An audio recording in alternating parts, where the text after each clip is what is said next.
बलांगीर जिला मुरीबाहाल रेंज अंतर्गत गुलमी section forester Ashok Kumar Nayak vigilance जाल रे पड़िछंती।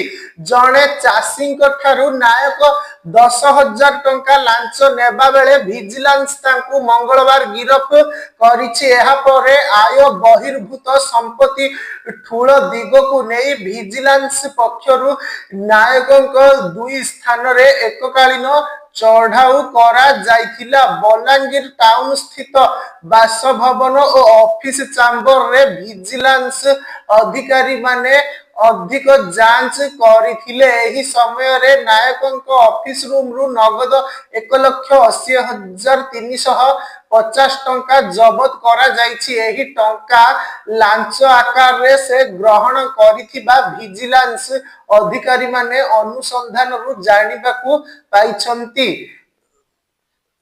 सूचना अनुसार कुटुराकेन गाँव अभियोगकारी चाषी जनक निज जमी रे थिबा एक सागवान और शाल गछ को काटी देइथिले। परे चाषी जनक काठ परिवहन पई फॉरेस्टर नायकंक ठारू अनुमति लोडिथिले। अनुमति बिना गछ काटिबा पई सरकारी नियम अनुसार 2,000 टंका जोरिमाना देबाकू नायक कहिथिले। चाषी जनक निज जमीरु गछ काटिबा पई पूर्वरु अनुमति नेबार नियम विषय रे अज्ञ थिबारु जोरिमाना देबाकू राजी होइथिले। हेले नायक काठ परिवहन अनुमति देबा पई 10,000 टंका लांच दाबी करिथिले। लांच न देले तांको विरोध रे कार्यानुष्ठान हेबो बोली चेतावनी देइथिले। चाषी जनक उपाय शून्य होई विजिलेंस निकट रे अभियोग करिथिले।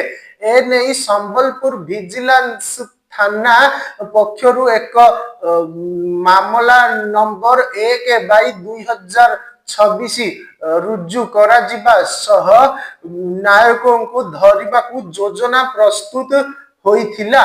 अभियोगकारी चाषी ठारू 10,000 टंका लांच और 2,000 टंका जोरिमाना समेत मोट 12,000 टंका नेबा बेले विजिलेंस टीम नायकों को काबू करिथिला। सूचना योग्य नायक 2000 अगस्त 20 रे फॉरेस्ट गार्ड भाबे सरकारी चाकरी रे जोग देइथिले।